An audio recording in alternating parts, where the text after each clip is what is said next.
lounging, son.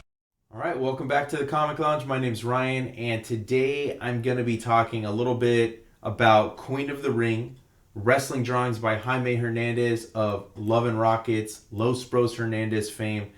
These are all drawings that he did between 1980 and 2020, and this was edited by another one of my favorite cartoonists, Katie Skelly, who also interviewed him throughout. I know there's been other people that have done this video or done a video on this book, but I just wanted to flip through it. You know, maybe you don't follow those respective channels, you don't know about this book, maybe you haven't read Love and Rockets yet, which if you haven't, I highly suggest you change that right now. Go pick up a Love and Rockets book. You can really jump in anywhere, and it is one of the best comic book series of all time. This book is not about the Love and Rockets characters. It's just, you know, some sketches, some images of wrestling, and wrestling has been prominent throughout Love and Rockets, and Jaime Hernandez has long been a fan of it. So while you will see some of the characters in here, you don't need to be familiar with that to enjoy this book.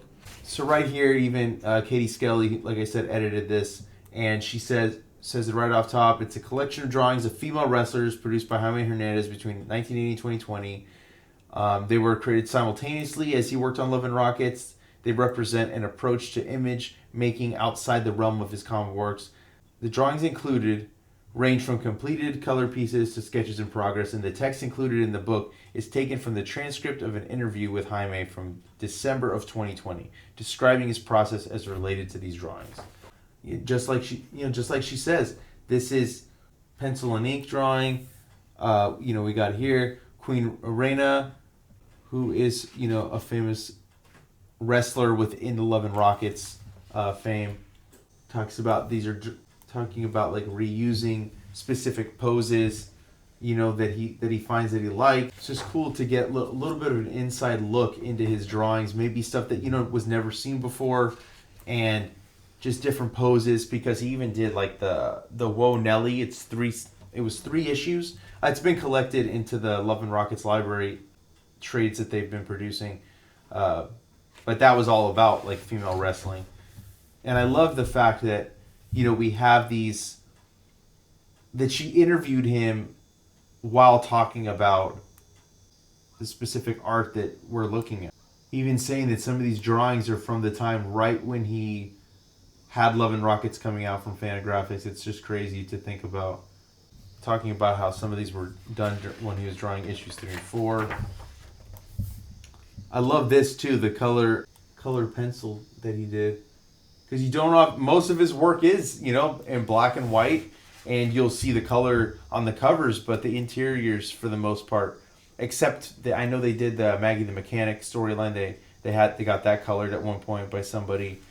So I definitely think if you are a Jaime fan and you just want to look at some really dope art, then I highly recommend picking this up.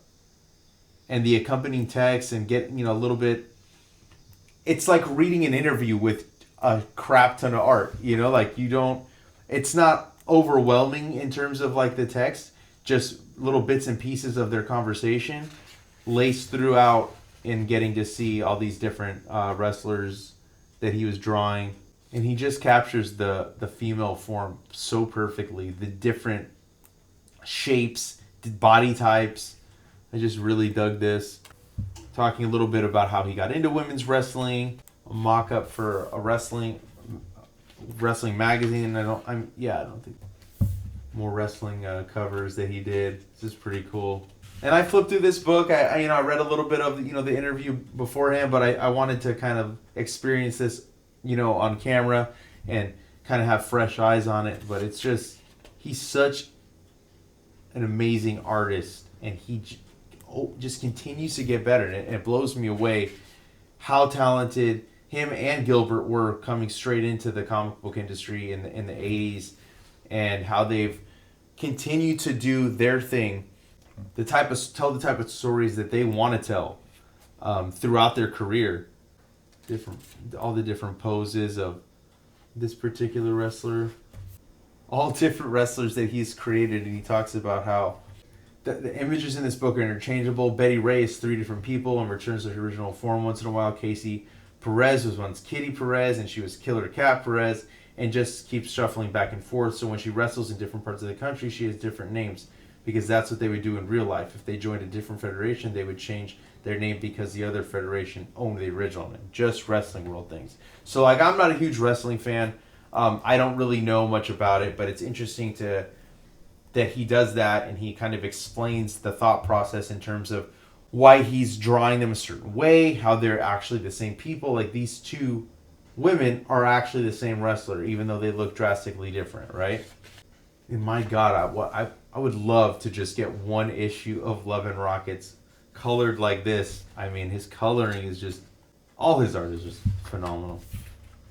And hopefully hopefully this sells well, man. Hopefully it did some good numbers. I mean, I there's a ton of Love and Rockets fans out there, a ton of Jaime fans.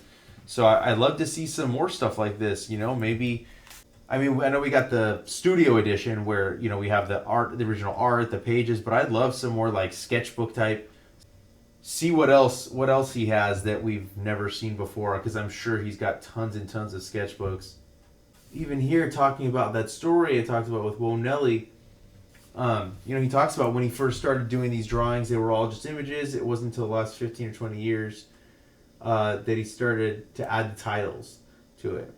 He loved the way, he talks about how he loved how magazines would title their stories, and that, this was what Whoa Nelly was originally going to be at first, just images with the titles and the type, and how it's funny that it's come full circle, and this book is basically what Whoa Nelly was supposed to be. So just more of the pages that he did, and adding in the titles, all the different poses, the different wrestling moves, and his lettering is, hand lettering this stuff it's just insane how not just his pencil, his line work, his inking, his coloring, his lettering, just it's 10 out of 10 for me. If he's on a variant cover, I'm all over it. It's anything that his name is on, I'm buying, and I ask questions later. So this is just more of what you can expect moving forward with the book.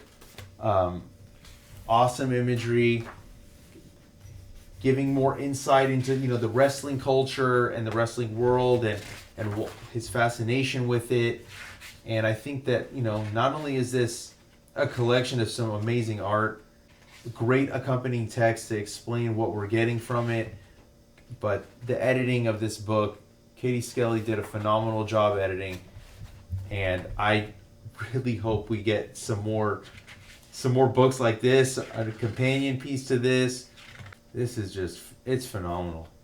So yeah, I'll let you guys kind of discover it for yourself. If you dug what you saw, if you're a Jaime fan, I definitely suggest that you pick this up. And if you haven't picked up Love and Rockets, man, go pick up Love and Rockets. Start anywhere. I would start with the Jaime stuff. It's just my preference. I love Gilbert stuff as well, but the Maggie and Hopi stuff, the Locust stories are where it's at for me. But also pick this up while it's in print. I know it's still available from Fantagraphics. Hit up your local comic shop, ask them to order it for you. And if you're not already following us, make sure you follow us on Facebook, Twitter, and Instagram at The Comic Lounge. Like, follow, and subscribe. Hit that bell icon so you're notified every time a new vid goes up. And on that note, I'm out.